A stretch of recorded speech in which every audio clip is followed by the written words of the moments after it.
La promesse, c'est une gamme de produits qui sont meilleurs pour la santé et meilleurs pour l'environnement et livrés directement dans la boîte aux lettres. Donc ça veut dire qu'on a 3 piliers fondamentaux, 2 qui sont tout à fait liés à la formule et à l'emballage, et puis la boîte aux lettres, je t'explique pas. Sur le meilleur pour la santé, en fait, on a un cahier des charges de formulation, briefé tous nos fournisseurs. Nous, on n'a pas d'outils de production, on travaille avec des sous-traitants à qui on donne des briefs et avec des consultants R&D aussi pour nous aider à travailler. Et donc, notre cahier des charges de formulation, il va lister plein de critères de choses qui sont autorisées mais plutôt interdites en tant que matières premières. Et donc, on a plein de matières premières qu'on interdit pour leur impact avéré ou suspecté sur la santé.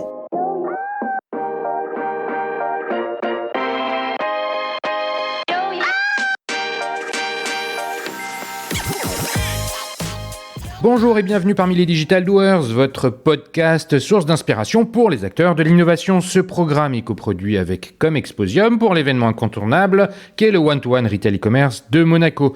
Je suis Cyril Duplessis, acteur du changement dans le digital depuis plus de 20 ans. Je donne ici la parole aux personnalités de notre écosystème en France, qu'ils soient prestataires, annonceurs, marques, retailers ou pure players. Ils sont des acteurs engagés dans leur business et l'innovation fait partie de leur quotidien. Source intarissable d'inspiration, je vous propose une conversation dynamique et sincère pour vous donner accès à leur retour d'expérience, leur vision et leur analyse sur les tendances et les perspectives marché. Depuis juillet 2019, les Digital Doers rassemblent des témoignages uniques et de grande qualité directement accessibles ici même, mais aussi sur les chaînes partenaires. En effet, je produis et anime des chaînes de podcast pour compte de tiers, c'est-à-dire pour des prestataires de services, du retail et du e-commerce. Le concept est simple, inviter un prospect à venir discuter de votre problématique avec un expert maison dans une conversation tripartite. Vous êtes intéressé? N'hésitez pas à me contacter directement sur le site lesdigitaldoers.com ou via LinkedIn. En attendant, je vous souhaite une bonne écoute, toujours sans coupure. Dans cet épisode, nous allons laver plus blanc que blanc. Ce célèbre slogan pour de la lessive renvoie à des temps révolus. Aujourd'hui, les contraintes et prises de conscience environnementale imposent de repenser certaines de nos habitudes de consommation. La lessive et plus globalement, les produits ménagers sont constitués d'eau à environ 80%.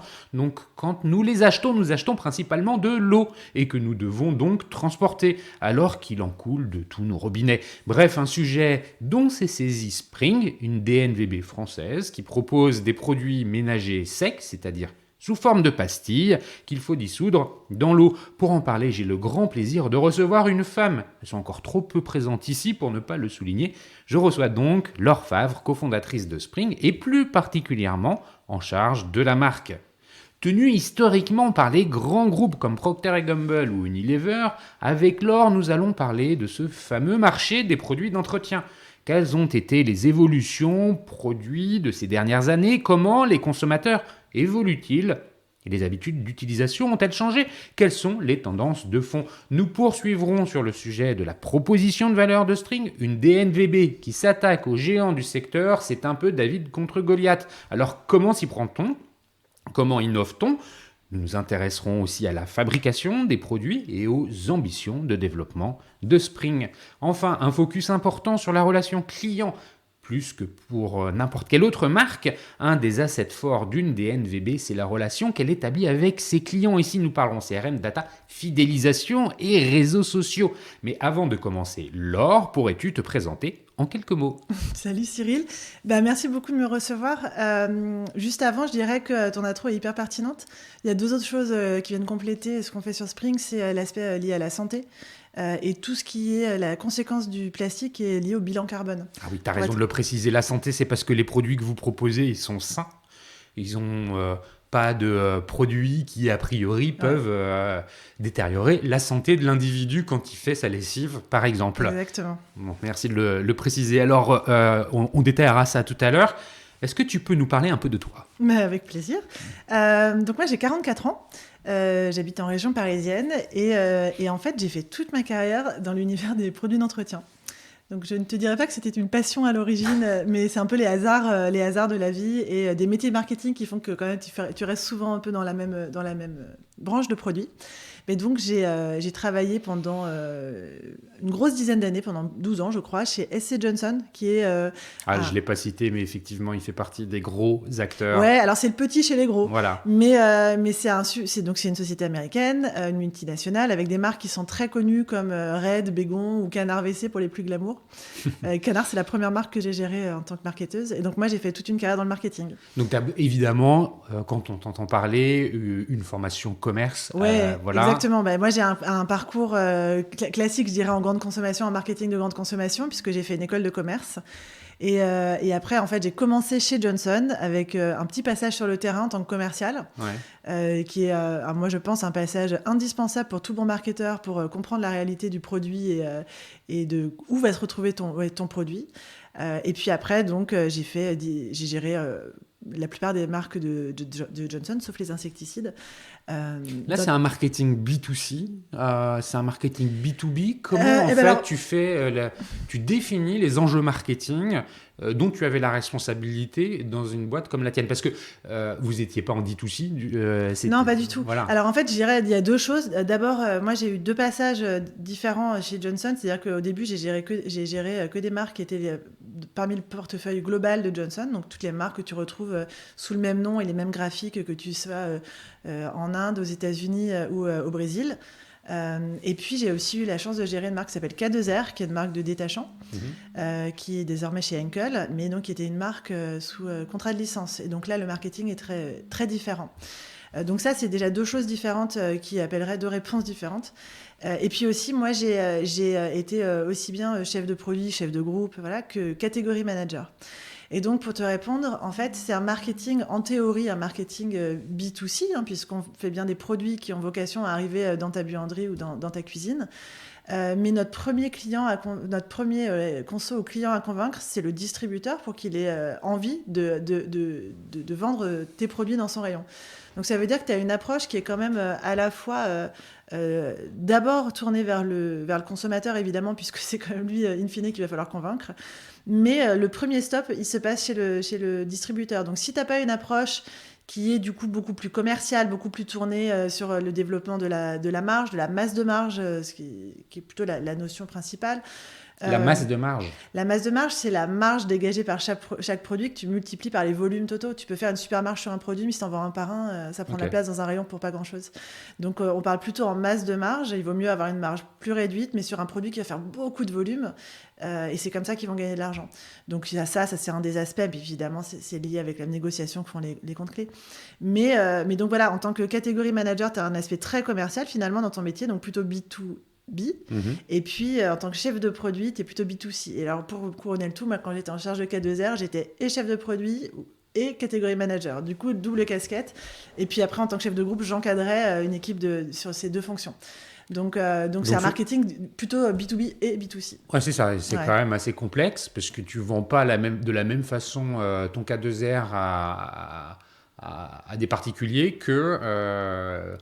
convaincre un distributeur qu'il faut le mettre en tête de gondole non, un particulier, tu vas lui parler des bénéfices du produit, de sa performance de nettoyage, du sérieux de la marque, de la connaissance R&D que peut avoir la marque, donc pour rassurer sur l'efficacité du produit. Donc tu parles plutôt des matières que tu mets dans les produits, détachant à l'oxygène actif. Tu vas marketer des claims, donc des revendications commerciales qui vont convaincre le consommateur que tu sais de quoi tu parles. Alors que ton distributeur, tu vas lui parler de ce qu'on appelle les VMH, les ventes moyennes hebdomadaires, c'est-à-dire comment tourne ton produit en rayon, à quel point il est performant. C'est bien parce que tes consommateurs l'achètent, qu'il tourne beaucoup en rayon. La masse de marge, la marge qu'il délivre par produit, sa position par rapport aux concurrents, s'il est plus ou moins performant. Donc tu vois, tu es sur des arguments qui sont complètement différents. Différents. L'un entretient l'autre, évidemment. Bien sûr. Donc là, tu as fait ça pendant 10-12 ans. En passant différentes étapes, en étant en charge de différents types de produits, ce qui te permet d'avoir une véritable connaissance du secteur. Mais je crois que tu as aussi une suite dans ton parcours. Ouais, alors en fait, c'est une suite qui a été initiée sur K2R. Je disais c'était une grande chance parce que comme K2R, c'était une marque qui était une marque locale, j'ai eu l'occasion de faire à la fois du marketing le plus stratégique qui soit, puisqu'il s'agissait de définir le positionnement de la marque, travailler sur des concepts d'innovation, des films publicitaires. Donc ça, c'est vraiment ce qu'on appelle le marketing stratégique. Et puis faire tout ce qu'on décrit sur le marketing opérationnel, la promo, voilà, par exemple. Et en fait, comme c'était une marque sous licence, j'avais également un gros travail dans la gestion, je dirais plus politique, du contrat avec le propriétaire de la marque.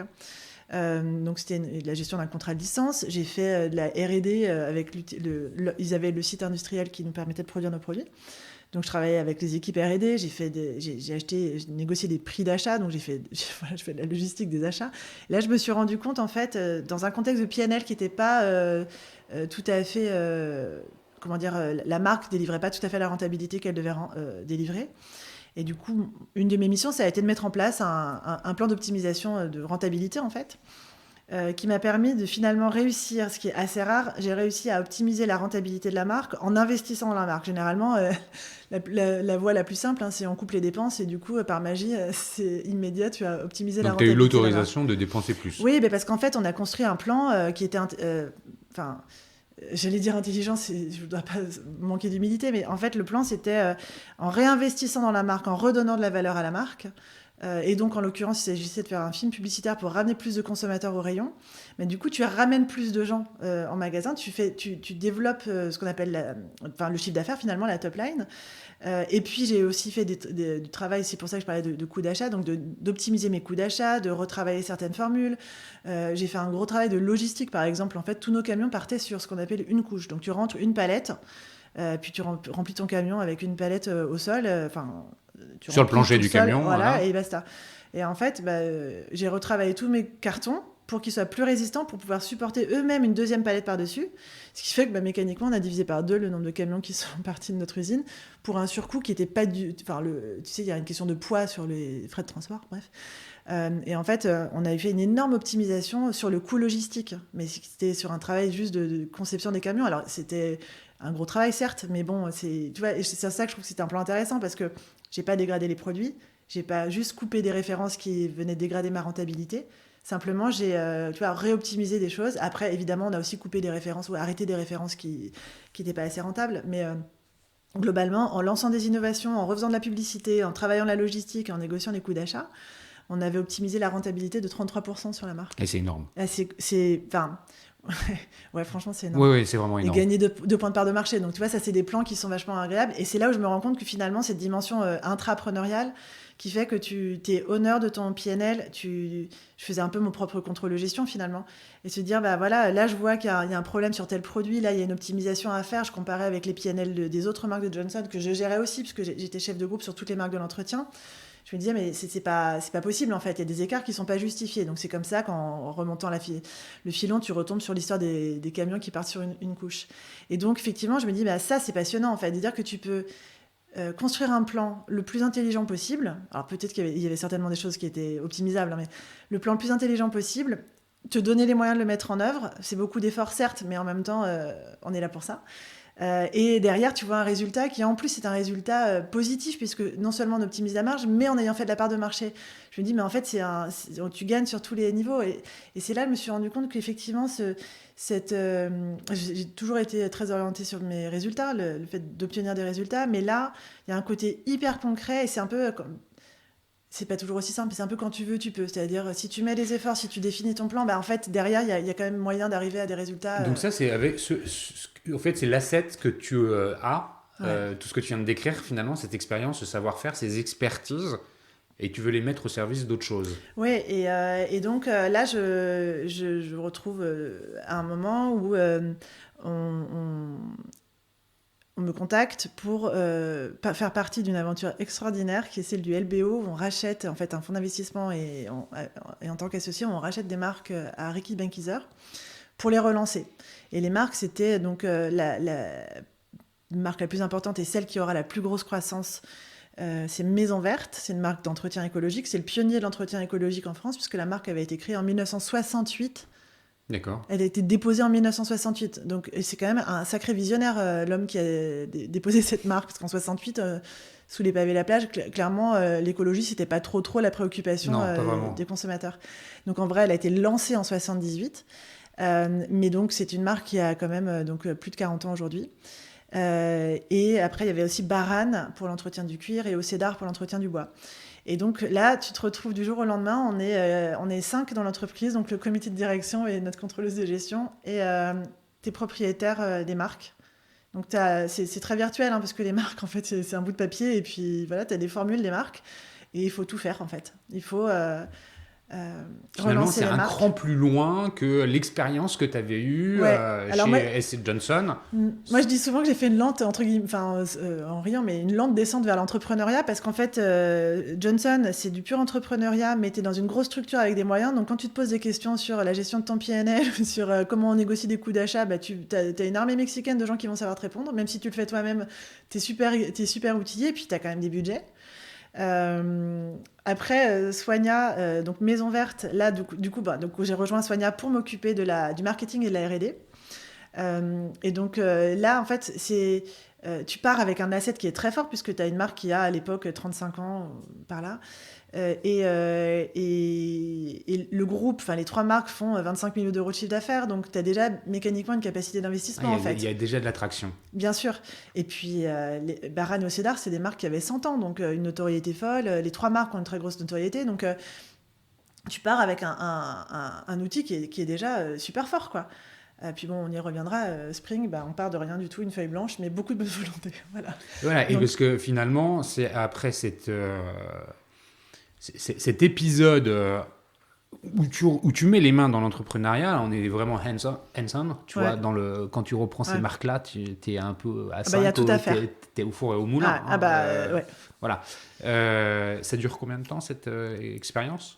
Moi, je suis restée 3 ans chez Soigna, mais le relancement des marques, on l'a fait en un temps record, parce qu'on a commencé en mars, et on va dire mars. Moi, je suis arrivée en mars. Et quelle année 2015, pardon. Et en fait, tu as un temps fort avec les enseignes, justement les distributeurs, qui s'appellent les revues d'innovation, qui se passent à partir du mois de juillet. Et c'est le moment où tu dois présenter tous tes plans pour l'année calendaire suivante. Et c'est ce qui va servir de base pour les fameuses négociations commerciales. Donc en gros, c'est le moment où il ne faut pas se rater, parce qu'il faut leur donner envie d'avoir tes produits dans leur rayon. Parce qu'après, il va y avoir toute la négo, et forcément, si tu leur as donné envie, ils seront peut-être un peu mieux disposés dans le cadre de la négociation pour qu'on trouve un terrain d'entente. Donc là, il s'agit en 3 mois. Alors, pour leur donner envie, il faut arriver avec une marque qui a une identité visuelle, un nouveau positionnement, enfin un positionnement qui a évolué, les produits, les formules. Puis pour avoir des formules, il faut avoir des fournisseurs. Voilà. Donc là, en 4 mois, avec le comité de direction, on a fait un travail énorme, qu'il s'agit de... Et puis en marketing, bien sûr, c'est souvent à l'origine de tout ça, c'est aller voir les consommateurs et puis se dire, comment vous voyez ces marchés, enfin bref, tout le travail que tu fais sur le positionnement. Voilà. Ok, d'accord. Donc ça te permet, en fait, on comprend bien que c'est de plus en plus concret. Tu le dis effectivement, tu as une lente descente. Je sais pas si c'est une descente, moi je dirais peut-être une montée qui se fait par étapes vers l'entrepreneuriat, puisque l'ultime étape après, c'est Spring. Ouais. Alors en fait, Spring, c'est une marque qu'on a montée. En quelle année On a lancé la marque physiquement en septembre 2020, mais on travaillait depuis plus d'1 an sur la marque avec mes associés. Avant qu'on ne rentre dans le détail de Spring, de la promesse, la façon avec laquelle vous développez votre valeur, est-ce que tu peux nous la pitcher en 30 secondes, 1 minute ? C'est quoi ? Spring, c'est une marque de lessive et de produits d'entretien qui sont meilleurs pour la santé et meilleurs pour l'environnement, parce que dépourvus de plastique à usage unique et avec un bilan carbone maîtrisé, et qui est livré directement dans la boîte aux lettres. Voilà. Donc, sous forme d'abonnement. Sous forme de... Alors, on ne dit pas abonnement, parce que le mot abonnement peut faire peur. On a tous en tête les exemples des abonnements Canal ou autres qui te loquent pendant 1 an. Donc, on fait des livraisons programmées, c'est-à-dire que c'est sans engagement. Mais effectivement, c'est un système de livraison régulière qui arrive dans ta boîte aux lettres selon la fréquence que tu auras déterminée toi-même, en fonction de ton foyer. que tu peux modifier en un clic, tout simplement. Donc ça, on a des lessives et des tablettes lave-vaisselle qui sont sur ce format-là. Et puis après, on a d'autres produits qui ne sont pas proposés en abonnement parce que ce sont des produits qui ont des fréquences d'usage plus faibles. Comme lesquels, par exemple? Par exemple, c'est des sprays nettoyants. Donc, spray nettoyant, un foyer moyen, il en utilise 2 par an.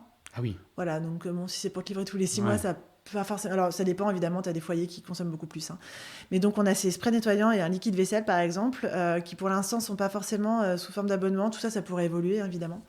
Bon, voilà, on a compris. Voilà, on a les projets, on a les produits, tu les as teasés, on va revenir dans le détail là-dessus. Avant qu'on revienne, comme je le disais en introduction, il est important en fait de planter le décor et de comprendre le marché sur lequel vous vous positionnez. Effectivement, on a l'impression quand on est une DNVB qui commence from scratch, d'être David contre Goliath. Il y a des grands acteurs. Tu es issu aussi de cet écosystème, tu le connais beaucoup mieux que moi. C'est quoi le marché? Comment on le définit? Est-ce que tu as des éléments chiffrés à nous communiquer? L'idée, c'est qu'on ait d'abord une conversation pour bien comprendre comment ça fonctionne. Alors, le marché, c'est... donc là, on parle d'un marché qui s'appelle la droguerie ou l'entretien.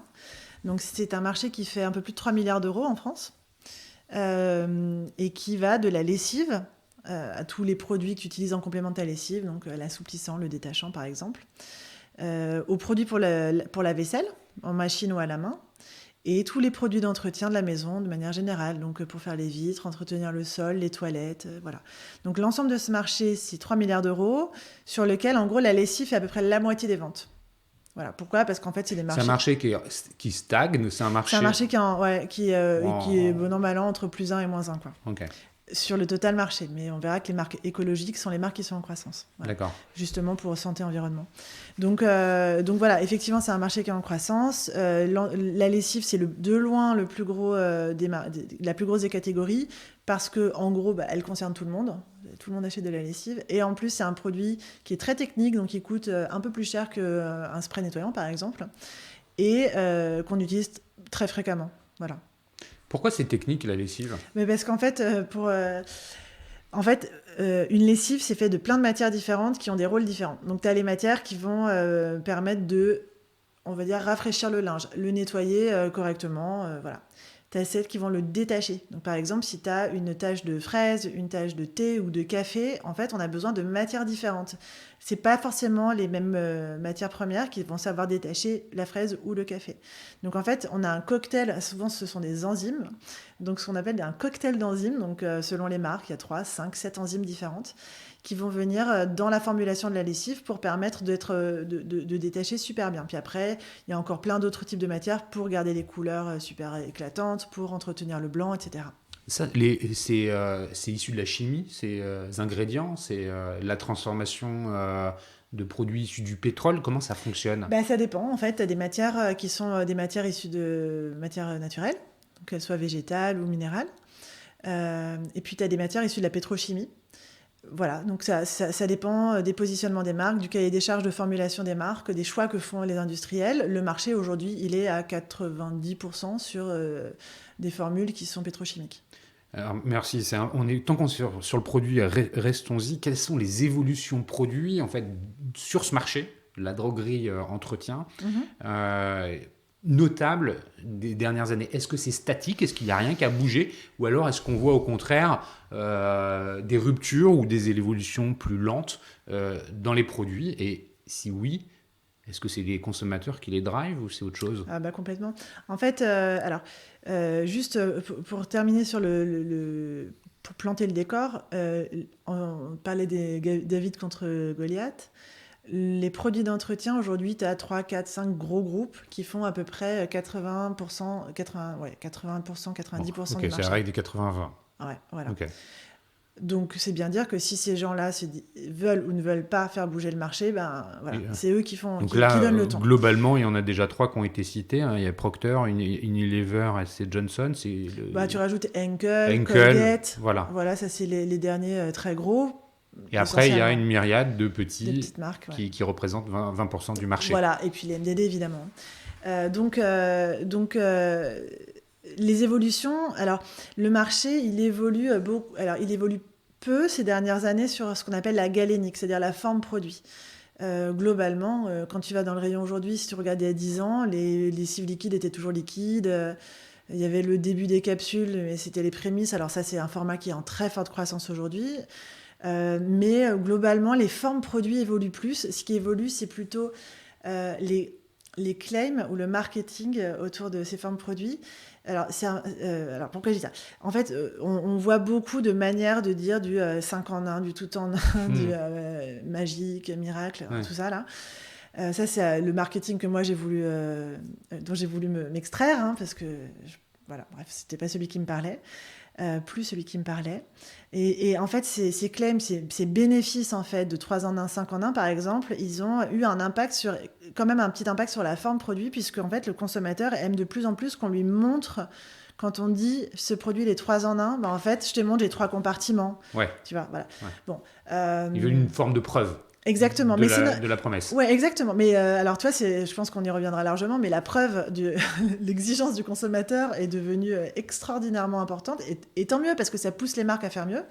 Mais c'est vrai que ça se traduit notamment dans la forme produit. Tu me dis que c'est un 3 en 1, mais prouve-le-moi. Voilà. Donc ça a poussé les industriels à avoir des formes produits qui soient du coup plus dissociées, effectivement, pour démontrer ce qu'ils avancent. Franchement, sinon, à part ça... Les évolutions, je suis en train de comprendre dans ce que tu me dis, elles sont majoritairement marketing, dans la communication, dans la façon dont on présente le produit. Beaucoup, ouais. Dans la mais c'est formulation... la réassurance, c'est important pour le consommateur aussi. Bien sûr, mais finalement, mal, le produit intrinsèquement, il n'a pas fondamentalement changé. Les lessives d'il y a 20 ans, elles n'avaient pas forcément moins bien que les lessives d'aujourd'hui. Il y a quand même eu une évolution, notamment sur le marché de la lessive généraliste, hein, donc de toutes marques confondues, qui est que quand même donc on est encadré par des réglementations en Europe. Et une réglementation qui évolue avec le temps, c'est sur la concentration des lessives. Donc il y a, je sais pas, je dirais c'était, on va dire 10 ou 15 ans, une dose de lessive recommandée par les marques, donc qui était encadrée par cette réglementation européenne, c'était 120 millilitres par lavage. Voilà, super. Moi, je commence Soigna en 2015, c'était tombé à 75 millilitres par lavage, et maintenant c'est 50 millilitres. Donc en fait, il y a quand même un début de conscience des autorités que avoir 75% d'eau ou 90% d'eau dans une lessive, c'est quand même pas très très logique. Et du coup, ils ont commencé à imposer aux marques de concentrer leur lessive. Donc la concentrer, ça veut dire on retire l'eau, mais ça veut dire qu'il faut quand même reformuler, parce que tu peux pas te contenter de retirer l'eau et hop, j'arrive par magie de 75 à 50 Ça me fait penser finalement à la régulation qui intervient dans le secteur automobile, où le régulateur demande aux constructeurs de produire des voitures qui polluent de moins en moins, avec de moins en moins de CO2. Quelque part, on est un peu dans un... Ouais, c'est ça. Dans un parallèle là avec la lessive. Oui, c'est ça. Après, on va le voir, mais nous, notre capsule, elle fait 14 millilitres et il n'y a pas d'eau dedans. Donc, en fait, on peut aller quand même beaucoup plus loin que ça. Mais aujourd'hui, du coup, les évolutions, il y a un peu de cadre réglementaire qui t'impose effectivement d'aller plus vers des formules plus concentrées, donc avec moins d'eau. Il y a ces évolutions dont j'ai parlé sur plutôt la manière de présenter les produits aux consommateurs. Mais après, ça reste un marché qui est 100% quasi dans des flacons en plastique. Ça reste un marché qui est fait pour 90% de l'offre avec des formules qui peuvent contenir des matières dangereuses pour la santé. Donc, tu vois, il y a quand même un travail fondamentalement qui n'est pas... Qui est pas forcément fait. Et là, on vient de parler finalement de l'offre, c'est-à-dire des produits avec un focus produit. Parlons du consommateur. Ouais. Puisque finalement, ce sont les deux faces de ce marché. Le consommateur, dans quelle mesure il arrive à faire bouger les marques, parce qu'il y a une prise de conscience environnementale. On a commencé à le sous-entendre avec les premiers éléments de réponse que tu nous proposes. Des sujets de santé publique. Je sais pas, le parabène, est-ce que c'est un sujet où les problèmes, comment on appelle ça, endocriniens. Des perturbateurs endocriniens. Voilà, merci. Ah bah ouais. Donc l'ensemble de ces sujets-là, est-ce que c'est le régulateur qui vient faire bouger les producteurs? Est-ce que c'est les consommateurs? Est-ce que ce sont les deux ensemble? Et puis, finalement, est-ce que le consommateur a des besoins qui aujourd'hui évoluent? Est-ce qu'il est moins réceptif peut-être au marketing d'antan voir trois compartiments sur sa lessive, c'est aujourd'hui, ça fait plus grand-chose. Certainement un peu de tout ce que tu viens de dire. Donc le consommateur, il est devenu ultra exigeant. Mais pour moi, à juste titre, parce que malheureusement, on a tous été confrontés à des petites trahisons des grandes marques. Donc, je prends souvent le même exemple, mais qui est quand même très parlant, qui est celui de la viande de cheval dans les lasagnes. Tu fais confiance dans une marque que tu connais depuis 10, 20, 50, 100 ans, et un jour, tu découvres que, en fait, on t'a donné à manger du cheval. C'est quand même un problème, quoi. C'est quand même un souci. Donc, il y a cet exemple-là, mais enfin, des problèmes de petites trahisons comme ça, des grandes marques, il y en a eu plein. Donc, tu vois, dans l'esprit du consommateur, aujourd'hui, grande marque égale on me ment. Illustre-le encore mieux avec ce que tu me disais avant qu'on enregistre sur Soigna. Donc, Soigna, je vous le disais tout à l'heure, moi, je commence Soigna, on est 4 au départ et on a un travail titanesque à faire en 4 mois, mais on arrive avec... on n'achète pas des marques, on ne se lance pas dans une aventure comme ça, juste pour casser la machine. On veut faire les choses bien. Donc, on commence... tu prends ton manuel du bon marketeur, on commence par ce qu'on appelle un focus group, donc un groupe consommateur, pour les interroger, pour comprendre leurs attentes, ce qu'ils veulent, ce qu'ils aiment, comment ils consomment, etc. Et généralement, ça se passe dans une salle. Il y a 8-10 personnes dans une salle avec un animateur qui n'est pas une personne de la marque, c'est quelqu'un dont le métier est d'écouter et faire parler les gens. Mais toi, la marque, tu es derrière une glace sans teint, donc voilà. Et ils le savent, les consommateurs, on leur dit, il y a les gens de la marque qui sont là, mais ils vous écoutent. Voilà. Et puis très vite, ils oublient que tu es là, parce que tant mieux, c'est l'exercice, pour qu'ils parlent vraiment librement. Et là, en gros, on dit, Maison Verte, je connais la marque. Bien sûr, je la connais, cette marque. Mais du coup... Elle a un taux de notoriété qui est très fort. Et je fais des raccourcis, mais concrètement, c'est ce que nous disait cette personne. Elle dit, comme je connais cette marque, je sais forcément qu'elle appartient à un grand groupe américain. Donc rappelons, on était 4, mais bon, dans l'esprit des consommateurs, on connaît Nestlé, Danone, tous ces grands groupes, ils ont des foultitudes de marques. Donc ça c'est pour l'alimentaire. Sur les produits d'entretien, c'est plutôt des groupes américains, donc ils sont avertis, les consommateurs, ils savent que grande marque égale, je sais que ça appartient à un grand groupe, et donc on me ment en fait. Voilà, donc en fait, c'est ce que c'était. Merci de répéter l'histoire. C'est parce que c'est effectivement, je t'interrogeais sur le marché, la perception des consommateurs, et donc ça illustre parfaitement un état d'esprit. Il y a une énorme défiance. Et donc là, ce qu'on fait, nous, c'est les volontés vraiment d'arriver avec quelque chose qui soit très transparent pour le consommateur. Donc là, ils ont, pour leurs attentes, exigences de qualité, de performance, de juste prix, de transparence. Ils veulent savoir ce qu'on fait et comment on le fait. Et ça, c'est vraiment des éléments assez marquants dans la manière aujourd'hui que le consommateur a de faire évoluer le marché. Une autre chose aussi, c'est évidemment l'attention qui est portée à la santé. Et ça, c'est porté par le consommateur, mais aussi par les associations de consommateurs, et notamment 60 millions de consos, qui a fait une pétition qui a été signée déjà par plus de 40 000 personnes pour mettre en place ce qu'ils appellent, eux, le ménage score, qui a été repris du coup par le gouvernement en tant que Toxiscore, qui est en gros un Nutri-Score des produits d'entretien. Pourquoi ? Parce qu'en fait, il y a des matières toxiques dans les produits d'entretien et que le consommateur, comme les associations de consommateurs et maintenant le gouvernement, veulent avertir, informer le consommateur de ce qu'ils ont entre les mains. Voilà. Donc ça, c'est des grosses évolutions. Et puis, il y a eu... finalement, il y a l'intervention extérieure au marché qui vient réellement apporter un élément contributif à l'évolution de ce marché. Bien sûr. Et puis, il y a eu quand même un petit détail ces dernières années qu'on n'ignore pas, qui s'appelle la Covid. Et tu vois que, par exemple, sur le marché, je te disais, en gros, c'est un marché qui est stable à 3 milliards d'euros. Mais quand tu regardes, en fait, le pool des marques écologiques, donc celles qui sont plus attentives à la santé et à l'environnement, ces marques-là, si je compare à avant Covid, donc à 2019, elles ont fait plus 32%. Donc ce sont les marques standards qui sont les grandes perdantes. Bien sûr, mais parce que défiance des consommateurs, parce que c'est des matières qui sont moins bonnes des formulations qui sont moins bonnes pour la santé. Et ça, le consommateur, de plus en plus, en est conscient. Oui, bien sûr. Bien sûr, mais parce que c'est qu'aussi, il y a plein de marques comme nous qui faisons le travail d'éducation aussi, d'expliquer. Alors nous, on a 1 an et demi, donc autant dire qu'on fait ça très modestement, mais la somme de toutes ces marques-là fait on éveille une conscience auprès des consommateurs. Dans la beauté aussi, par exemple, il y a ce qu'on appelle la clean beauty. Que tu connais très bien avec notamment Yuka ou Inky Beauty, les applications qui te permettent de noter et de savoir un peu la qualité du produit que tu as entre les mains.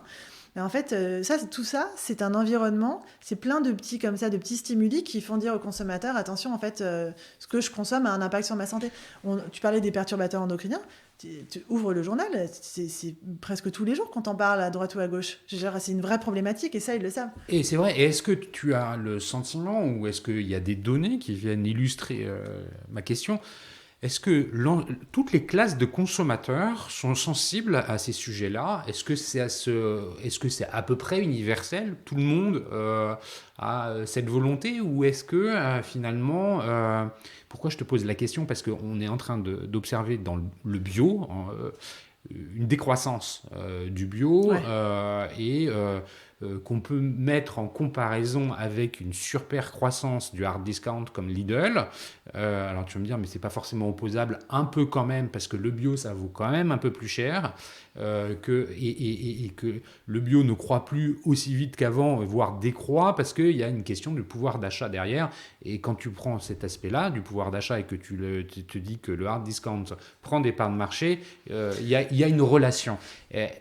Donc finalement, ceux qui ont les moyens sont toujours peut-être plus dans le bio, ceux qui ont un peu moins les moyens sont peut-être un peu moins dans le bio. Il n'y a pas une homogénéité de consommation du produit bio en France selon les catégories de consommateurs. C'est pour ça que je te pose la question. En fait, ce que je te dirais, c'est c'est certainement moins vrai dans les produits d'entretien écologique parce qu'en fait, on n'a pas ce problème de prix. Ça coûte pas forcément plus cher d'acheter un bon produit. Et je vais te dire, quand tu es responsable de ces marques-là, parfois ça te fait mal au cœur parce que en fait, le bio entraîne une idée de bio égale plus cher, donc écolo égale plus cher. Dans les produits d'entretien, on dit écologique et dans l'alimentaire, on dit bio. Mais bon, voilà. Donc en fait, il y a une espèce de croyance que comme le bio est un peu plus cher que les marques conventionnelles en alimentaire, du coup, l'écolo, c'est pareil. Ça on en souffre parce que c'est pas vrai et je peux te dire que bien souvent on est même un peu moins cher que les marques nationales. Mais bon, c'est hyper intéressant que tu le précises. Moi je peux te dire parce que j'ai des données de panel et que je vois bien mes prix, je sais les prix qu'on pratique et quels sont les prix moyens en France, mais en fait il y a une espèce, c'est ça aussi tout le travail qu'on doit faire en tant que marque pour redonner de la valeur à ce qu'on fait, mais la bonne valeur à ce qu'on fait, pour qu'ils comprennent aussi, et par l'efficacité, et par la qualité des parfums, parce que c'est super important. Super transition sur la deuxième partie, sur la proposition de valeur. Merci Laure. Effectivement, parle-nous un peu de la façon avec laquelle, finalement, maintenant qu'on a compris ce marché, tu nous as donné des chiffres, on a illustré la partie produit, offre avec les acteurs principaux, et puis finalement, des besoins consommateurs qui évoluent, on va dire, dans le bon sens, soutenus par des externalités, hein, tu as cité 60 millions de consommateurs par exemple, qui viennent modifier les comportements d'achat. Vous arrivez en tant que DNVB. Ça veut dire, pour rappeler la DNVB, que vous maîtrisez la chaîne de valeur de A à Z, c'est-à-dire de la production jusqu'à la consommation du produit chez le consommateur, donc sa livraison. Tu nous as présenté la promesse de Spring, mais maintenant rentrons un peu plus dans le détail. On était sur le produit, quand on parlait du marché, parle-nous du produit, comment vous en êtes arrivé à le fabriquer, où est-il fabriqué en France, avec quoi est-il fabriqué, enfin voilà. Ouais. Parlons du produit. Alors du coup, si je reviens à la promesse, c'est une gamme de produits qui sont meilleurs pour la santé et meilleurs pour l'environnement et livrés directement dans la boîte aux lettres. Donc ça veut dire qu'on a 3 piliers fondamentaux, 2 qui sont tout à fait liés à la formule et à l'emballage, et puis la boîte aux lettres, je t'explique pas. Sur le meilleur pour la santé, en fait, on a un cahier des charges de formulation qu'on a travaillé pour briefer tous nos fournisseurs. Nous, on n'a pas d'outils de production, évidemment, on est une petite équipe. On travaille avec des sous-traitants à qui on donne des briefs et avec des consultants R&D aussi pour nous aider à travailler. Comme je te disais, moi j'ai fait une école de commerce. Ça fait maintenant un bout de temps qu'on formule des produits, mais enfin je suis quand même pas ingénieur chimiste. Et donc, notre cahier des charges de formulation, il va lister plein de critères de choses qui sont autorisées, mais plutôt interdites, en tant que matière première. Et donc, on a plein de matières premières qu'on interdit pour leur impact avéré ou suspecté sur la santé. D'accord. Donc, notamment, il y a, pour faire simple... On en a cité quelques-uns, vas-y. Ouais, mais en gros, ce sont les perturbateurs endocriniens dont on a parlé, qui ne sont pas réglementés en France. Ou en Europe, puisqu'on est soumis à des réglementations européennes. C'est quand même une aberration. Ça a l'air de commencer à bouger, mais moi, ça fait 15 ans que j'entends que ça commence à bouger. Donc les perturbateurs endocriniens, ce sont ce qu'on appelle les CMR, cancérigènes, mutagènes, reprotoxiques. Wow. Voilà, donc les noms déjà sont assez explicites. Ça, c'est quoi globalement? Mais par exemple, ça sont des matières qui font que, c'est un peu souvent, il peut y avoir un overlap avec les perturbateurs endocriniens. Mais cancérigènes, c'est clair, c'est des matières qui sont reconnues pour favoriser le cancer. Et tu vois, aujourd'hui, il y a beaucoup de problèmes de fertilité. Tu as beaucoup de petites filles qui sont réglées à l'âge de 8 ans. Et beaucoup plus qu'avant. Beaucoup plus qu'avant. Ouais. Si on regarde la génération de nos parents, ils n'avaient pas trop de problèmes à avoir des enfants. Mais regarde notre génération ou les générations à venir, il y a quand même beaucoup de couples qui sont accompagnés. Ouais, moi je vais pas trop là-dessus parce que j'ai pas les données pour véritablement le comparer. C'est plus du ressenti. Oui, voilà, c'est ça. Mais voilà, bon, c'est pas le sujet, mais c'est vrai qu'il y a quand même des problèmes de santé publique qui sont liés à toutes ces matières qui viennent favoriser le cancer et les problèmes de reproduction ou de fertilité de manière générale. Et puis en fait, dans ces matières, tu as aussi des matières qui sont reconnues comme ayant un impact, une toxicité sur un organe. Donc par exemple, ça peut être sur le foie, sur les reins. Donc là, on est en fait en train de parler de produits qu'on va pas ingérer, mais de produits qui vont venir, parce que c'est important de le rappeler. Qui vont traverser la barrière cutanée. Alors, des produits qui sont soit sur des savons, mais là, c'est pas de savon dont on parle, c'est de produits qui vont venir laver notre linge. Ta lessive, ta lessive, en fait, quand tu la sors de la machine et qu'elle sent si bon, c'est bien parce qu'il reste de la matière qui s'est accrochée, si tu veux, sur la fibre pour qu'elle sente si bon. Donc ça, cette matière, justement, c'est la troisième famille de produits après les CMR et les perturbateurs endocriniens, ce sont les allergènes, qui sont le plus souvent dans les parfums. Ceux-là, ils sont réglementés, mais pas interdits. Et donc, tout ça, c'est des matières qu'on peut retrouver donc, sur les textiles. Mais par exemple, un liquide vaisselle, pour le coup, tu as les mains directement dedans, dans le produit. Tu as les mains. Bien sûr. Donc, en fait, ces matières-là... Alors, il faut quand même relativiser. Encore une fois, il y a plein de réglementations en Europe. On est quand même encadré par des réglementations qui protègent le consommateur. Mais, par exemple, moi, les CMR, je ne comprends pas pourquoi. Les CMR, ils sont interdits dans une partie de la formule, mais par exemple, pas dans les parfums. Or, les parfums, tu vois bien, tu ouvres ton flacon de lessive, ton produit, tu fais tes vides, tu vois bien que ça sent à fond, quoi, le parfum. Mais, alors, donc, nous, on les interdit, par exemple, dans les parfums. Je vois pas pourquoi il y a des gens très intelligents et très savants qui ont considéré que c'était à interdire dans une partie de la formule, mais pas dans le reste. Je comprends pas. En fait, vous allez, dans le cahier des charges, remettre de la cohérence par rapport à tout ça. Donc, ouais, il y a de la cohérence et il y a aussi une sorte de système de principe de précaution.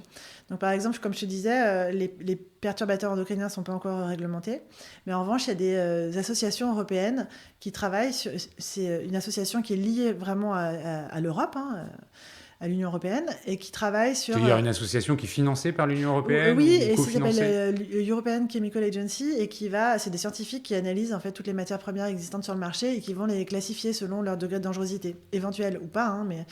Et du coup, sur ce travail-là, ils établissent une liste qui s'appelle la liste des matières dangereuses candidates à réglementation. Et c'est une liste qui donne à disposition des autorités européennes en disant, voilà, moi je serai vous, je réglementerai ces matières-là. Donc nous, ce qu'on fait, c'est que cette liste-là, on la prend comme un no-go dans notre cahier des charges. À partir du moment où une matière est sur la liste de l'ECA, on l'interdit tout simplement. C'est vraiment des contraintes qui rendent l'efficacité du produit, les contraintes que vous vous imposez, j'entends, qui sont plus fortes que celles que la réglementation vous impose. Et j'imagine que déjà la réglementation européenne doit être une des plus importantes ou des plus fortes dans le monde. Je ne sais pas si c'est... Oui, on est reconnu. Souvent, on dit il y a des marques américaines, par exemple, qui suivent la réglementation européenne. Voilà, donc on a souvent une référence en termes de protection ou de sécurité que le reste du monde... sur lequel le reste du monde essaye de s'aligner ou pas en fonction de leur volonté. Bref, vous vous imposez un cadre encore plus strict. Est-ce que c'est la quadrature du cercle pour vous? C'est-à-dire, est-ce que ce cadre encore plus strict, il est compliqué parce que il faut quand même de l'efficacité in fine, un produit qui sent bon. C'est-à-dire qu'on a tous envie, quand la lessive est étendue, de sentir l'odeur du propre sur c'est la preuve que ta lessive a été efficace, que tu as bien donc c'est agréable d'avoir des vêtements qui sentent bon et puis qui Exactement. soient propres. Donc Exactement. quelque part, en tant que consommateur, je me dis les deux critères, c'est quand même qu'il n'y ait plus de taches sur mes vêtements, qu'ils aient conservé évidemment leur couleur et qu'ils sentent bon. Exactement. Bah oui, c'est beaucoup plus compliqué en fait. Alors moi, je redis, moi ça fait 20 ans que je fais des produits d'entretien et je fais ma lessive également. J'ai envie que ça sente bon, que ce soit propre. C'est pas une passion pour moi, là, de faire le ménage. Donc j'ai envie que ce soit vite fait, bien fait. Et j'ai été bercée à l'efficacité pendant toutes ces années-là. Donc tout le travail qu'on fait, c'est justement de garantir des produits qui soient au moins aussi efficaces que les produits standards du marché. Et dans l'efficacité, il y a tout ce que tu as décrit sur le détachage, que ton linge soit propre, que les couleurs soient maintenues, etc. Mais il y a aussi le parfum, parce que le parfum, c'est souvent, tu sais, sur nos marchés, c'est le premier critère d'achat. Et tu as dû voir 2000 fois des gens, et fait toi-même, tu prends en rayon une bouteille de lessive, tu la débouches, tu sens, et tu fais ton choix comme ça. Voilà, donc en fait, souvent, c'est le premier critère d'achat.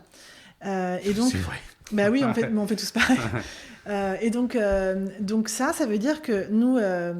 on a les exigences de formulation qui disent moi je veux un produit qui soit en gros comme celui du marché standard mais mieux formulé. Mais ça, entre guillemets, c'est invisible pour le consommateur. Je veux qu'il retrouve la même efficacité, le même parfum et le même prix. Donc ça veut dire qu'il faut avoir des très bons partenaires industriels. Et ces partenaires, tu vas les chercher où Et moi, je les connais. En fait, ils sont basés où géographiquement? Il y en a un peu partout. Dans le pays, en Europe? En France, en Europe, voilà, c'est très réparti. On a toute une partie de notre production qui vient de France. Et puis après, sinon, c'est très dans les pays européens, mais très proche de la frontière à chaque fois. Donc vous avez en fait des fournisseurs différents. Il y en a un qui est le maître d'œuvre et qui va aller consolider tout ça. Comment ça fonctionne? Le maître d'œuvre, ça c'est nous. Non, mais tu vois ce que je veux dire? Non, parce concrètement, comment ça se passe? Parce qu'en fait, les industriels, ils sont globalement spécialistes d'une technologie. Pourquoi? Parce qu'ils ont investi dans une ligne de production qui sait faire une capsule de lessive ou qui sait remplir une bouteille ou qui sait mettre des lingettes dans un emballage. Voilà. Ça, il y a besoin d'une technique industrielle adaptée aux produits en question. Donc ça veut dire que mécaniquement, donc nous, je te disais, on a des capsules de lessive, on a des pastilles lave-vaisselle, des tablettes lave-vaisselle, ou des petites pastilles pour recharger un spray. Voilà. Je te coupe parce que tu as eu la gentillesse de me faire parvenir un échantillon de tous ces produits-là avant qu'on enregistre, donc j'ai pu en faire la découverte. Je voudrais dire qu'effectivement, les odeurs sont bien présentes. Elles sont différentes, parce que j'ai eu le droit à différentes lessives, donc il y a différentes odeurs, et on sent bien la différence. Et effectivement, je te le disais avant qu'on enregistre, mes enfants se sont interrogés sur le spray, puisque c'est une bouteille transparente où on a le spray comme n'importe quelle bouteille en spray, qui est vide, avec à l'intérieur une bille. Ouais. Et c'est assez surprenant de se dire on va mettre de l'eau, ça va devenir un produit d'entretien. Ouais. Voilà, donc c'était juste pour apporter mon commentaire sur l'expérience produit que j'ai déjà pu avoir. Attends, mais je suis ravie si les parfums en tout cas t'ont plu ou que tu les as bien sentis, parce que c'est vraiment super important. Et justement, c'est ce qui est compliqué à faire quand on a ce cahier des charges de formulation qui est si restrictif. Donc, je te disais, il faut avoir des bons partenaires parce qu'en fait, il faut avoir envie de nous accompagner dans ces développements qui sont bien plus complexes. On y arrive très bien, mais c'est vrai qu'on y arrive après littéralement des dizaines d'essais, mais de nombreuses dizaines d'essais. Donc là, et vous comparez vos produits avec ceux de la concurrence pour pouvoir dire aujourd'hui, ça lave aussi bien que ceux de la concurrence. Bien sûr, on teste tous nos produits en labo extérieur avant les lancements et on les lance que s'ils atteignent les standards d'efficacité. Donc ça, c'est important de savoir quand même. Ouais. Et j'imagine que tout ça, c'est ce qu'on appelle les USP pour le consommateur, de dire que c'est au minimum aussi bien que le standard du marché, et ça sent aussi bon. Et les parfums, par exemple, on les fait tester. Alors d'abord, évidemment, on teste nous en interne, et puis une fois que nous, on a une shortlist de parfums qu'on considère au niveau, on les fait tester, on en reparlera après, mais auprès de nos consommateurs. On a une communauté de consommateurs testeurs qui valident tous nos produits. Oui, on va en parler après, effectivement, parce que là, le consommateur, super transition, le consommateur, là, on vient de parler du produit. On a parlé d'un tout petit bout du produit parce qu'il y a un gros travail fait sur le plastique. Ah oui, l'emballage, effectivement. Oui. Ah oui, l'emballage. Carbone, bien sûr. Le plastique, on en parlait justement. Finalement, les capsules, aujourd'hui, quand ils s'achètent en supermarché, elles sont dans des bacs en plastique impossibles à ouvrir, où je pense que bon nombre d'entre vous qui nous écoutez a vécu la même expérience où ce bip de couvercle est impossible à retirer et on y va au couteau ou au ciseau pour tout arracher finalement et prendre ces pastilles. Ça, c'est vraiment... Alors, c'est une obligation réglementaire, on le précise. C'est pour ça que c'est si difficile. Il va falloir la reproduire sur du carton. Ouais, et bon courage. Ouais, c'est ça. Alors, en fait, nous, le principe, c'est de se dire que le plastique, en fait, c'est une matière qui est très intéressante pour bien des aspects, mais qui est malheureusement trop peu recyclée.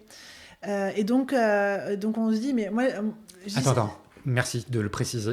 Ouais. Quand on s'est eu au téléphone la première fois, tu m'as dit, tu m'as informé finalement du faible taux de recyclage. 1/5 du plastique en France. 1/5. Alors que quand on se dit, voilà, on a nos poubelles jaunes, on met les trucs là-dedans, en fait, c'est que 1/5 du plastique. C'est incroyable. Il y a une grosse confusion souvent entre recyclable et recyclé déjà. Ouais. En fait, oui, mais en fait, ouais. D'accord. Et puis, toutes les régions ne sont pas au même niveau d'avancement dans la filière de tri. Nous, en région parisienne, on a la chance d'avoir l'extension des consignes de tri. Donc, on peut trier, par exemple, nos pots de yaourt ou le film qui entoure un pack d'eau si tu achètes encore de l'eau en bouteille. Enfin, pour ceux qui achètent encore de l'eau en bouteille. Mais par exemple, voilà, il y a cette extension des consignes de tri, mais il y a bien des régions où ça n'existe pas. Et puis après, il y a la méconnaissance du tri. Par exemple, si tu mets pas ton bouchon sur la bouteille, il sera pas trié, il sera trop léger, pas détecté par les machines de tri et du coup, il sera pas pris. Voilà, il y a plein de raisons qui font que net, puis il y a quand même encore des plastiques qui sont pas recyclables. Et donc, net, il y a plein de raisons qui font qu'il n'y a que 20% du plastique en France qui est recyclé. Parenthèse fermée, mais il était quand même très important de le souligner parce que c'est vraiment quelque chose qui n'est pas connu. Mais non, et puis c'est le fondement de notre positionnement parce qu'on se dit à un moment, on interdit les pailles dans les bars, mais en fait, on n'interdit pas tous ces bidons plastiques dans le rayon. Moi, ça me paraît complètement aberrant. Donc, il y a un travail dans nos points de développement, nos points de positionnement de meilleurs pour la santé, on en a parlé, mais ce qu'on disait, c'est qu'il y a un gros travail à faire pour l'environnement. Donc, même si dans notre cahier des charges de formulation, on a aussi beaucoup de critères qui font qu'on a des formules qui vont avoir un moindre impact sur les eaux usées, parce qu'elles sont plus biodégradables, parce qu'on a fait des meilleurs choix de matières premières. Mon point, c'est qu'il faut aller plus loin pour le respect de l'environnement. Et c'est là où il y a vraiment une énorme différenciation par rapport aux marques existantes, parce que donc il faut s'affranchir de tous les plastiques à usage unique. Et puis aussi, on t'a dit en moyenne 80% d'eau, ça veut dire que c'est un bilan carbone parce qu'on transporte l'eau qui est aberrant. Puis en plus, après, tu vas jeter ton flacon en plastique et racheter le même derrière. Bon. Donc, parce que l'image, c'est de se dire finalement, quand tu achètes ta soupline, tu achètes un pack de flotte. Mais bien sûr. T'achètes de l'eau. Et puis t'achètes un pack de flotte, qui a été lui-même transporté. Tu m'expliquais que parfois les bidons, ils sont même fabriqués ailleurs que là où ils sont remplis. Donc il y a un transport entre la fabrique des bidons jusqu'à l'usine qui va les remplir. Et puis après, l'usine, elle va livrer les distributeurs, toujours en camion, et les consommateurs vont venir chercher avec leur voiture. Exactement. Voilà. Donc le bilan carbone, il est très mauvais. Donc tout le travail qu'on a fait, c'est... pour schématiser, c'est déshydrater, c'est-à-dire pour faire que des produits qui n'ont pas d'eau et développer que des contenants sans plastique à usage unique. Alors, tu as donné l'exemple du spray, le spray nettoyant. Donc, c'est effectivement une petite pastille comme un Doliprane, quoi, que tu mets dans un flacon d'eau, enfin plutôt comme un efferalgan, que tu vas mettre dans ton flacon d'eau, tu remplis avec l'eau du robinet. En fait, en à peu près une dizaine de minutes, il va se dissoudre et tu vas retrouver la formule que tu as l'habitude d'utiliser. Et quand tu auras terminé ton flacon, tu vas tout simplement le rincer et remettre une pastille, de l'eau du robinet, etc. Tu n'auras plus besoin de jeter ton flacon. Alors si en plus tu as chez toi le flacon qui a la bonne taille, c'est encore mieux parce que tu n'as même pas besoin d'acheter le nôtre. Et là, on est vraiment au top de la réduction des plastiques. La bonne contenance. La bonne contenance, ouais. 500 millilitres. Donc ça, c'est pour les sprays. On vient de lancer en janvier notre liquide vaisselle qui est sur le même concept, sauf que cette fois, c'est pas une pastille, c'est un petit sachet de poudre, mais c'est le même concept.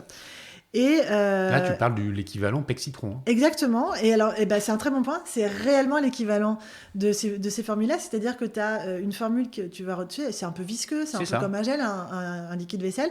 Donc, on va retrouver exactement cette texture-là.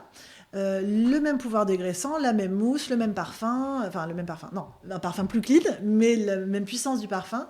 Donc tu vas retrouver exactement la même expérience que celle à laquelle tu es déjà habitué, mais avec un produit pour lequel tu n'auras pas racheté ton bidon en Donc plastique. voilà, donc moins de plastique, tout ça, ça veut dire beaucoup de R&D, des investissements importants pour vous. Alors là encore, c'est trouver les bons partenaires, parce qu'il faut faire beaucoup d'itérations pour réussir à développer ça. Il faut trouver le partenaire qui sait faire cette petite pastille, qui sait faire une poudre ou qui sait l'emballer. Mais t'en trouves qu'ils faisaient déjà ça? Ou faut qu'ils faut qu'ils innovent quelque part? Tu vois, moi c'était mon rêve de faire un liquide vaisselle comme ça. Mon rêve. Mais oui, je rêve de liquide vaisselle. Chacun son rêve. Ouais, c'est ça. Non, mais je trouvais qu'en fait, il y avait un vrai truc à faire. Et puis, en cherchant, on trouve. Donc, encore une fois, c'est vraiment une histoire de trouver les bons partenaires. Mais bon, le savoir-faire existe en Europe. Bien sûr, on a su le faire. Voilà. Et alors, donc, tu parlais de la boîte. La lessive, c'était un gros challenge parce que d'abord, on a choisi la capsule parce qu'en fait, c'est un format hyper vertueux dans le sens où ça dit au consommateur la dose dont il a réellement besoin.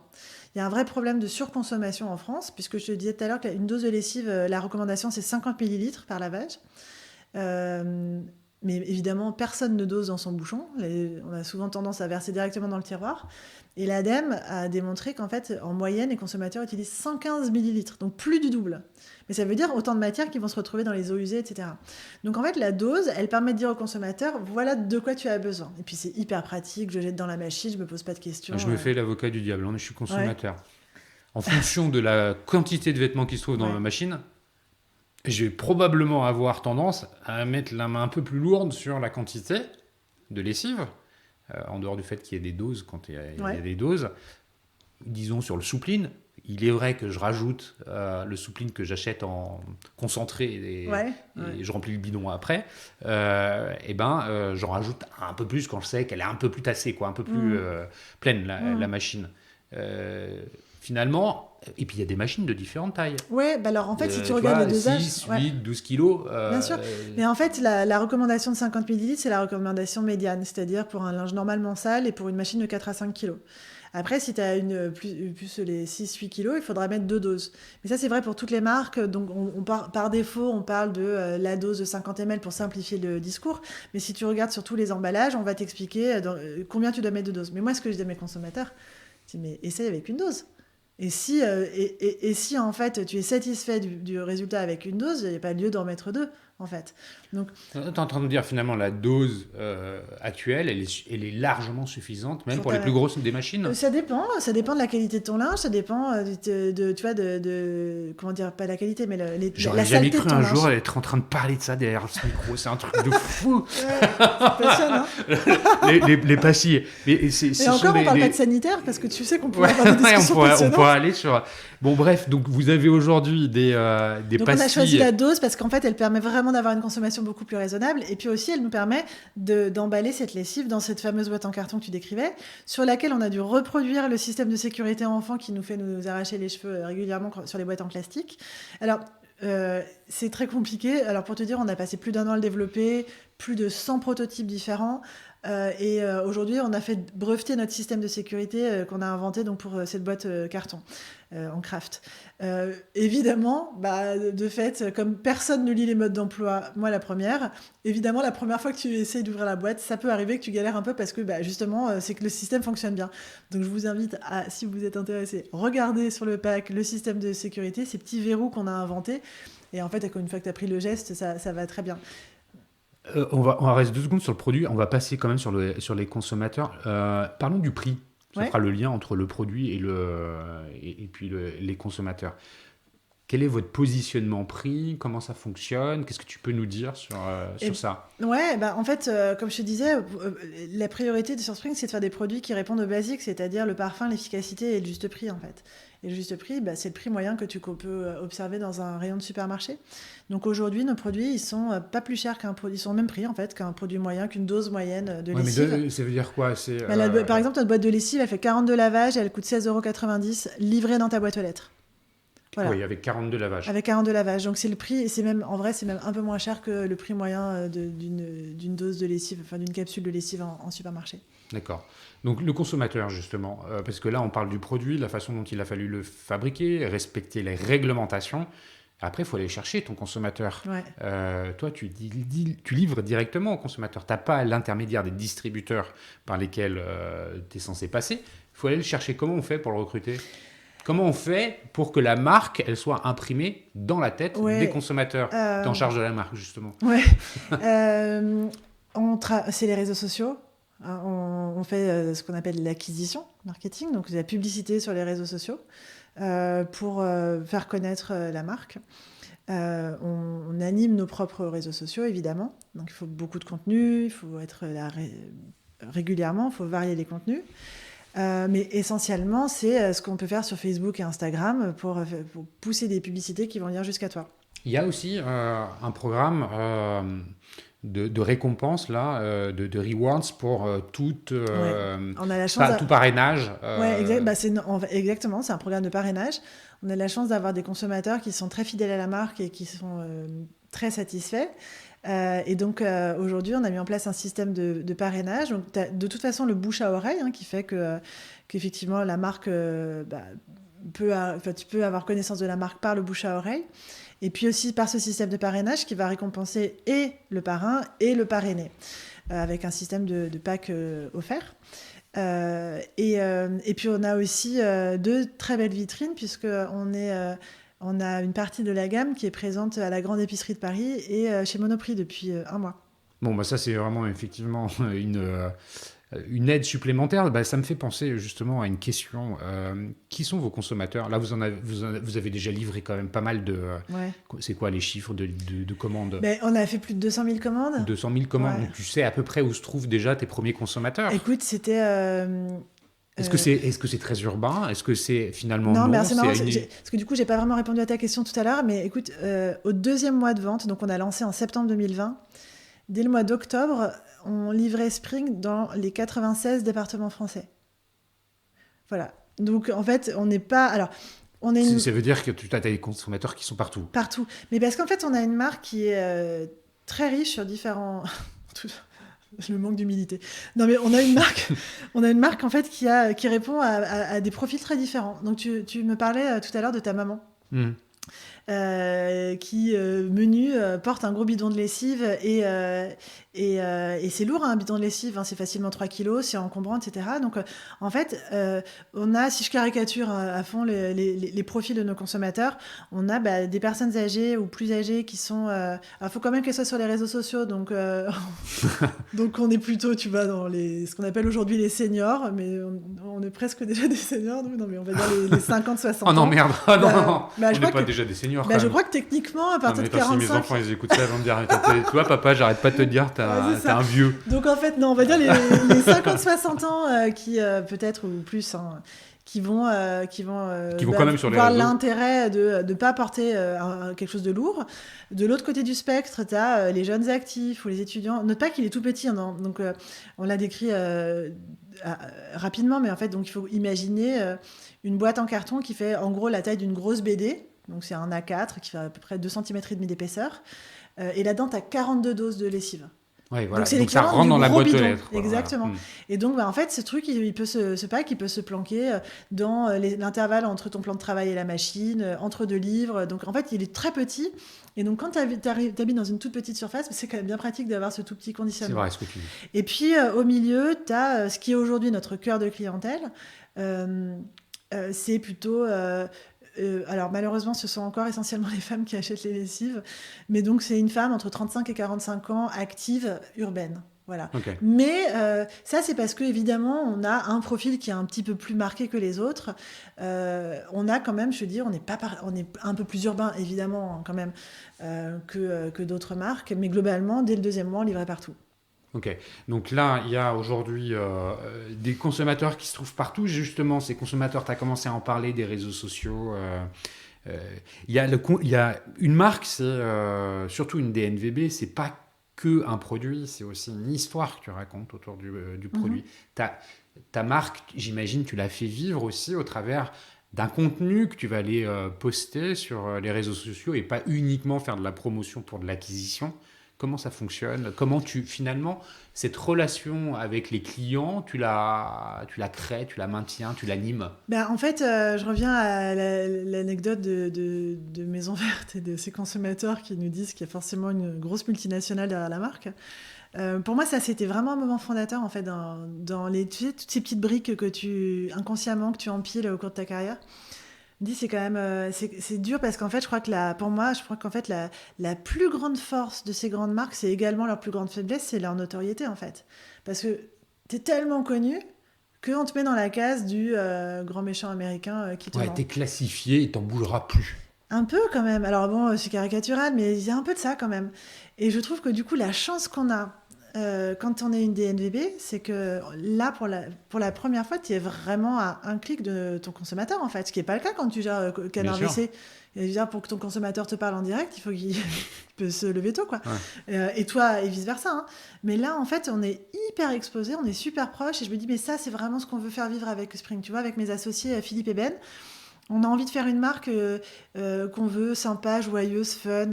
Si vous regardez un peu sur nos réseaux, tu verras on se permet de faire des petites blagues qui sont souvent, franchement, on fait pas un one-man show, hein, mais on fait des petites blagues. Je me dis que c'est sympa de faire sourire nos consommateurs quand ils lisent nos packs ou nos T'as créé une communications. plateforme de marque? Bien sûr, on a Voilà. travaillé sur cette marque dès le départ et l'idée c'était d'être une marque qui soit différente, à la fois dans son ton et dans sa direction artistique.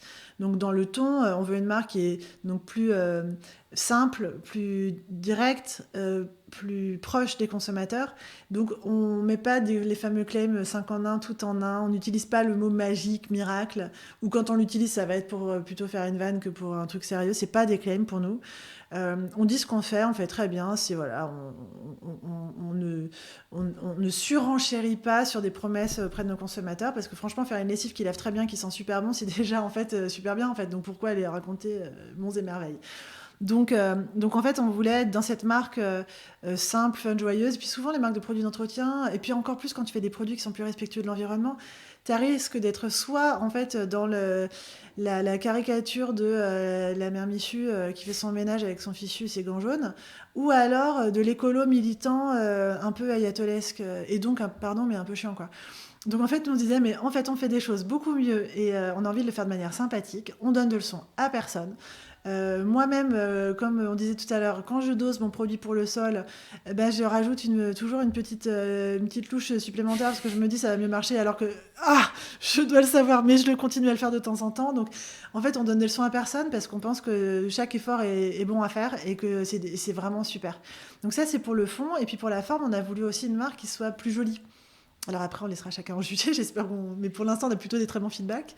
Avec une marque dont on s'est inspiré plutôt des codes des marques de beauté. Les DNVB sont très souvent sur l'univers de la beauté, avec une direction artistique qui est colorée, mais pas criarde, élégante, sans être trop premium non plus. Donc voilà, on essaie de trouver ce bon équilibre avec des produits qu'on n'a plus honte de cacher. Tu verras, notre liquide vaisselle, c'est un flacon très sobre, avec un logo évidemment, parce qu'on est fiers de notre marque, mais il est très sobre, il est en verre dépoli, il y a juste marqué Spring, basta. Voilà. Alors justement, Spring, ça va être un peu le mot de la conclusion. Ça vient d'où? Pourquoi Spring? Alors Spring, c'est le printemps. Tu l'auras bien compris. Ouais. Et c'est du coup un mot qui est très associé à nos catégories de produits. Évidemment, ça fait référence au ménage de printemps. Ça fait également référence à la saison, le renouveau, les oiseaux, les fleurs et donc les parfums. Et donc, on sait que le parfum est si important pour nos catégories de produits. Donc, tu vois, tu as tout un champ lexical qui est tout à fait proche de ce qu'on fait. C'est aussi, du coup, une marque qui est très positive. Hein. Le printemps, ça fait souvent sourire. Exactement. Donc, en fait, c'est les oiseaux qui chantent, tout ça. Donc, en fait, c'est vraiment tout un environnement qui est hyper positif. Et puis, c'est aussi un mot qui est court, qui est facilement mémorisable, qui se prononce facilement en français, même si c'est un mot anglais. Donc, pour plein de raisons, en fait, c'est une marque un nom de marque qui nous parle. Bah, écoute, Laure, merci mille fois pour cette conversation détaillée. J'ai été content de prendre énormément de plaisir à aborder un sujet qui a priori n'est pas celui des plus sexy, mais c'est vraiment une conversation où on a pu comprendre beaucoup d'enjeux environnementaux, sanitaires, un marché qui est quand même structurellement dominé par des grands acteurs qui, voilà, et à voir arriver un nouveau qui vient un peu apporter une proposition de valeur nouvelle, c'est toujours intéressant, surtout avec un canal de distribution innovant en quelque sorte, c'est-à-dire que versus les produits d'entretien standards distribués dans la grande distribution, ben là c'est quand même plus innovant directement vers le consommateur. Je vous remercie tous, vous les auditeurs qui êtes toujours plus nombreux à écouter ces conversations, ces épisodes des Digital Doers. Merci aussi à Comexposium, l'éditeur du One-to-One Retail e-commerce de Monaco, pour le support qu'il apporte justement aux Digital Doers. Merci à toi encore une fois, Laure, pour ta participation. Ça a été un vrai plaisir. Si on veut rentrer en contact avec toi, j'imagine que LinkedIn, Laure Favre, oui, voilà, avec plaisir. Et le meilleur des moyens, si jamais vous rencontrez des difficultés, vous pouvez toujours rentrer en contact avec moi, soit via LinkedIn, soit via le site lesdigitaldoers.com. Laure, je te dis à bientôt. À bientôt, merci Cyril.